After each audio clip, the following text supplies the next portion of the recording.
So, ito na yung final build, guys. And definitely, it can still use some upgrades. But right now, I have 9 fans. And ito yung issue na sinasabi ko sa inyo dati. Na kapag vertical mount mo yung GPU, kailangan mong magbutas permanently dun sa likod. Wala siyang backplate. So, syempre, matigas ulo ko, vertical mount ko siya. And permanently, butas na yung likod. Which is, wala tayong magagawa dyan dahil mumurahin lang yung case na to. Pero sa quality nito, sobrang ganda na.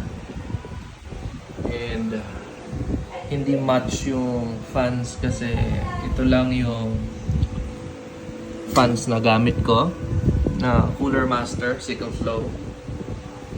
And I need to buy 3 more para mag-match yung fans niya. So all in all, 10 fan ang kasya dito. Kung magti 360mm radiator ka, kasyang kasya. Pwede mo ring ilipat ang radiator doon sa side na yan and dito. Pero para sa akin, mas maganda na top mount ang radiator dito kasi kapag minove mo yan sa taas at fan lang yung nasa taas, makikita mo yung mga wire na yon. So kitang-kita, pangit lang sa design. So the style here, this one is intake, exhaust. So naka-automatic siya. So naka-setup na yung PWM niya.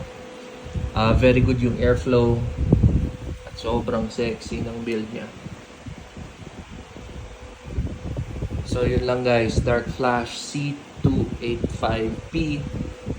It's a very awesome CPU case for a budget price. Sobrang solid.